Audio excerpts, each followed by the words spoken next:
और इस वक्त एक और बड़ी खबर आ रही है निर्भया मामले से जुड़ी हुई। आपको बता दें कि इस केस में कोर्ट की ओर से एक नया डेथ वारंट जारी किया गया है। तो बड़ी खबर इस वक्त 1 फरवरी को सुबह 6 बजे के लिए ये नया डेथ वारंट जारी किया गया है। और आपको बता दें कि अब सभी चारों जो ये दोषी हैं उनको 1 फरवरी को सुबह 6 बजे ये फांसी दी जाएगी। ये नया डेथ वारंट अब जारी हुआ है।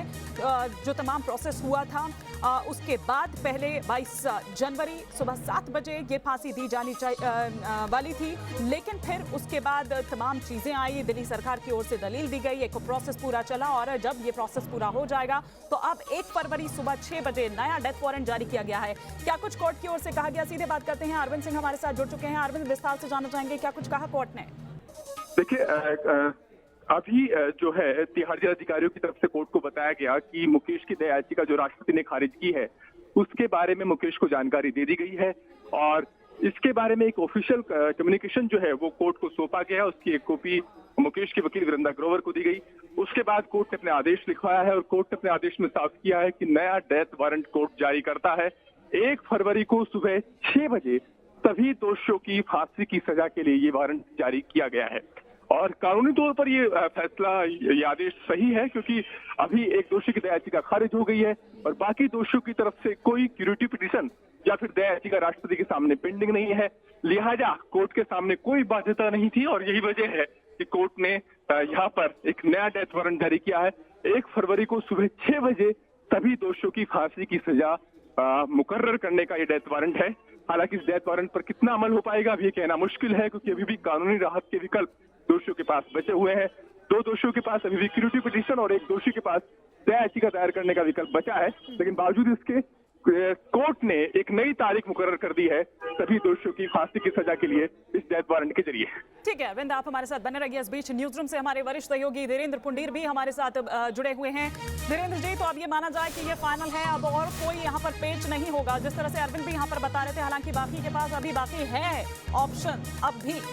देखिए, कोर्ट ने इस बात पर इशारा भी किया है कि आप उसका इस्तेमाल करना चाहते हैं, फायदा लेना चाहते हैं कोर्ट की उन बारीकियों का, तो ये साफ तौर पर अभी भी जिस तरह 2 के पास क्यूरेटिव पिटीशन और 1 के पास अपना मर्सी पिटीशन का विकल्प है और उस 2 के बाद में उनके पास फिर वो मर्सी पिटीशन के, जिस तरह से अभी तक उलझाव है तो ये संभव नहीं लगता कि 1 फरवरी को भी इनको इस फांसी की सजा पर अमल हो पाएगा, यानी ये जो नया डेथ वारंट है इस पर भी अमल होगा, ये अभी नहीं दिख रहा है। क्योंकि अभी क्यूरेटिव पिटीशन, हालांकि आपने देखा किस तरह से उन्होंने, अदालत ने साफ कहा कि आप किस तरह इस मामले को लटकाना चाहते हैं, क्योंकि क्यूरेटिव पिटीशन अभी सिर्फ 1 ने मर्सी पिटीशन की और क्यूरेटिव पिटीशन है तो उस पर वृंदा गौर ने भी कहा कि नहीं हमको कुछ कागज लेने, एपी सिंह ने कहा कि हमको जो 30 तिहाड़ जेल से कुछ कागज लेकर उसके बाद हम फाइल करेंगे। तो ये अभी कानूनी दांव पेचों में हिमानी लटका हुआ है मामला, लेकिन ये जरूर है फांसी का फंदा रोज दिन ब दिन उनके गर्दन के करीब आता जा रहा है। अब वो कुछ दिन और लटका सकते हैं या कुछ और हफ्ते बढ़ सकते हैं,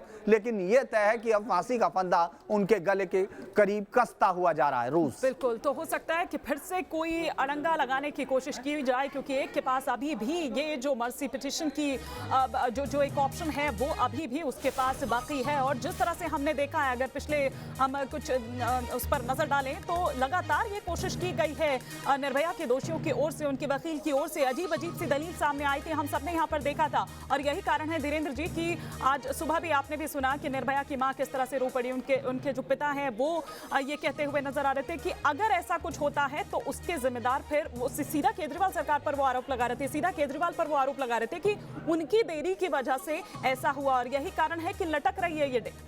देखिए, लगातार अगर आप देखें उनका रोना जायज है, क्योंकि जिस तरह से एक लंबा एक लड़ाई का एक अंतराल होता है, हम लोग सिर्फ उस समय आते हैं जब खबर उसमें निकल के आती है, लेकिन उनकी माता और पिता को हर उस तारीख पर आना होता है और वो हर अपने सामने जाते हुए कानून की बारीकियों का फायदा उठाते हुए उन हत्यारों और बलात्कारियों को देखती हैं जिनको अदालत ने साबित पाया, जिन्होंने ये देखा कि उनके खिलाफ एकदम साफ सबूत हैं और देश की तमाम बड़ी अदालत भी उनको सजाए मौत दे चुकी, लेकिन कानून की बारीकियों का फायदा उठा रहे हैं और वो साफ दिख रहा है ईमानी, हर शख्स देख रहा है कि ये कानून का। तो आपको क्या लगता है कि कन्विक्ट लोग डिबेट टैक्टिक्स खेल रहे हैं?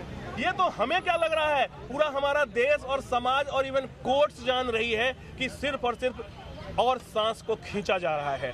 अनफॉर्चुनेट है कि हमारे जो सिस्टम में खामियां हैं उसको एक्सप्लॉइट किया जा रहा है इन दरिंदों के द्वारा।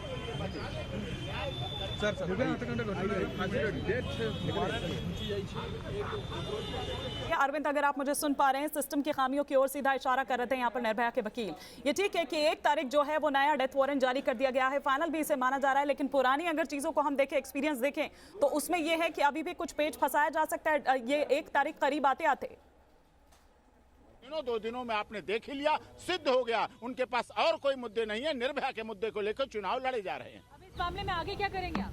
आगे हमें जेल से डॉक्यूमेंट जैसे मिलेंगे, हम उसके बाद क्यूरेटिव पिटीशन और जो भी आगे का प्रोसेस हो, क्योंकि इसमें किसी एक क्यूरेटिव मर्सी पिटीशन के डिसमिस होने से इसलिए फर्क नहीं पड़ता। हमारी ग्राउंड अलग है। घटना के दिन अक्षय अपने गांव में था, पवन म्यूजिकल प्रोग्राम में था, विनय म्यूजिकल प्रोग्राम में था। सबकी अलग अलग ग्राउंड है, अलग अलग फैक्ट है। इस आधार पर हम क्यूरेटिव पिटीशन फाइल करेंगे। भी सुप्रीम कोर्ट गए आप? पवन की एज को लेकर हमारी SLP सुप्रीम कोर्ट में पेंडिंग है, जिसमें साफ तौर पर स्कूल सर्टिफिकेट है कि घटना के दिन पवन नाबालिग था। और जब स्कूल सर्टिफिकेट हो चुकी, हम आपसे ऑप्शन पे पूछ रहे हैं, हम आपके दिल्ली।